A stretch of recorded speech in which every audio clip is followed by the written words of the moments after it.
Estamos en comunicación telefónica con Eugenio Díaz Bonilla, economista, que desde Estados Unidos suele pensar de manera muy lúcida la Argentina. Muchas gracias, Eugenio, por atendernos. Muchas gracias a ustedes.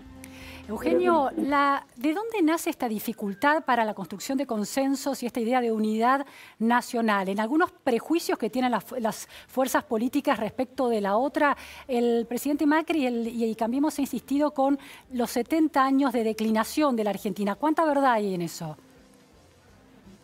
Los 70 años, lo he discutido varias veces, no son 70 años de declinación. Si uno mira las cifras de Argentina, la caída es desde la mitad de los 70 para acá. Hasta ese momento eran más o menos, nos habíamos mantenido desde los 40 hasta la mitad de los 70 en una misma proporción con el ingreso de Estados Unidos. Respecto del ingreso de Estados Unidos, nos habíamos mantenido más o menos en la misma proporción. Si hubiéramos mantenido esa proporción, estaríamos muy por encima del resto de Latinoamérica y más bien entre Portugal y España, digamos. Lo que sucedió es una gran quiebre a mitad de los 70, con un gran desencuentro nacional, en el cual creo que todavía no lo hemos podido terminar de resolver. Y desde hace bastante, mi teoría, mirándolo desde afuera, digo, tengo todas las ventajas y desventajas de mirarlo desde afuera, ¿no? Es que, dadas las difíciles condiciones en que quedó la Argentina después, al final del gobierno de Cristina Fernández, yo me acuerdo de haber escrito en ese momento que la posibilidad de resolver los temas era tener un gobierno de unidad nacional en el 2015, un gobierno que estuviera solamente 4 años y que se dedicara con la legitimidad y con el consenso de decir no me quiero quedar en el poder de manera permanente, sino simplemente quiero poder resolver los problemas y que después venga otro. Yo pensaba que eso era lo que podía ser una solución. Bueno, lamentablemente se tomó el gobierno del presidente Mauricio Macri una idea diferente, bueno, somos el cambio, lo nuevo, todo lo anterior fue un problema, una crisis, en fin. O sea, por un lado tuve una teoría política que no le llevaba al consenso, por un lado, y por otro lado, a mi ver, que también lo he escrito ya varias veces, una política macroeconómica y de estrategia de desarrollo que tampoco permitía arrancar el país. Eugenio, para ir por partes, es decir, de alguna manera instalar la idea de que la Argentina tiene 70 años de declinación impide la construcción de consensos porque extiende las culpas de una manera demasiado excesiva. Claro, y es como ahistórico, ¿no? O sea, sin olvidarse de la historia. Ahora vengo yo que soy lo nuevo, en cambio todo. El tema es que si uno se la pasa refundando a la Argentina, terminamos refundiéndola porque tenemos que entender nuestra historia, entender nuestras limitaciones, entender nuestras enormes potencialidades y poder realmente tener una visión de consenso que yo creo que en la sociedad está. Lamentablemente hubo, me parece, interés tanto de alguna gente o del presidente Macri, de la expresidenta Cristina Fernández de Kirchner, de ahondar esa división como una manera de poder llevar adelante sus propias ideas. Creo que es al revés, uno tiene que tratar de construir consensos, que es lo que han hecho los países que se han podido desarrollar. De paso, Argentina, si logra armar consensos y tiene una política macroeconómica y una estrategia de desarrollo consensuada, que es posible, Argentina, yo no tengo ninguna duda que puede ser un país desarrollado en una década. ¿Por qué usted dice que la política macroeconómica de este gobierno, al que se lo ha elogiado por su atención a indicadores macroeconómicos, no ha sido la mejor?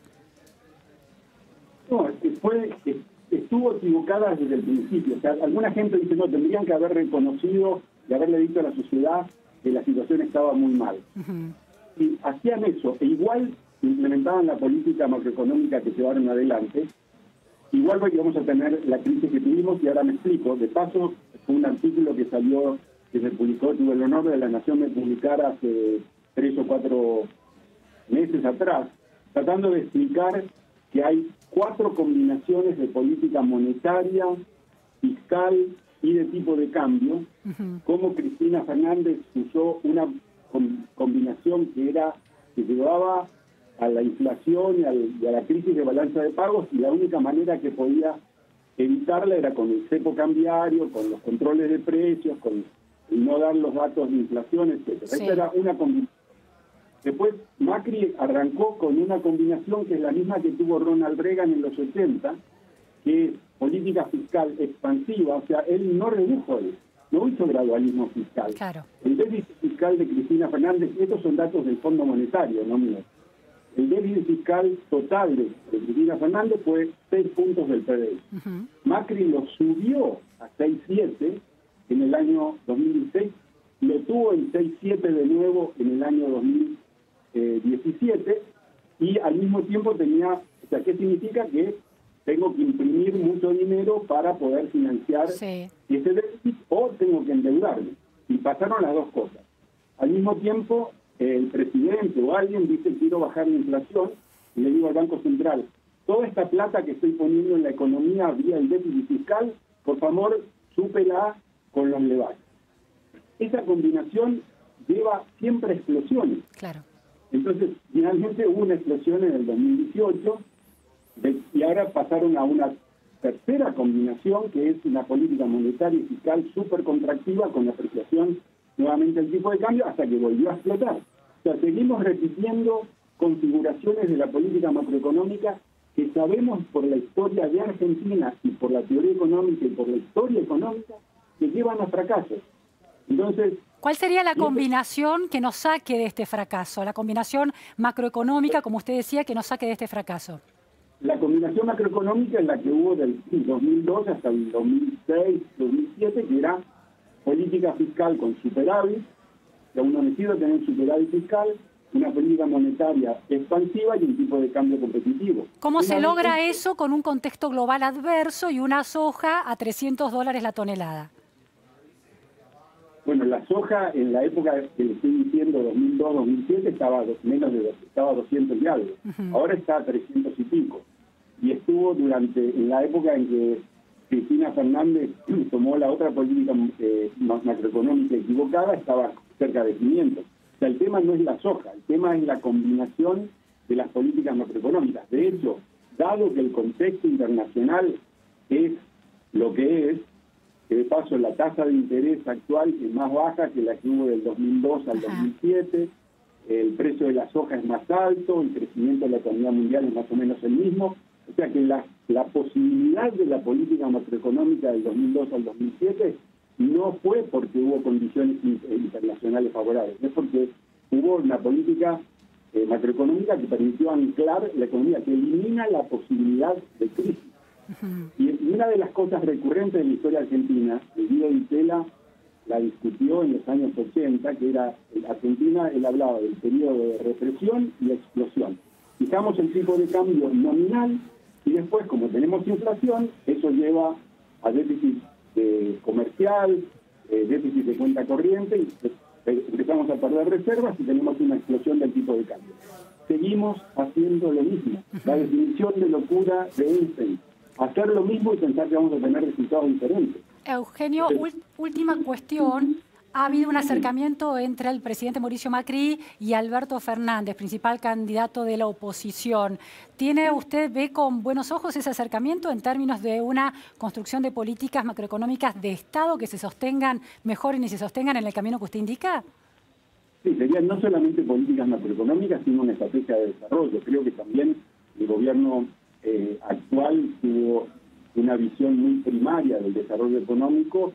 En el caso de Cristina Fernández, una visión demasiado estatista.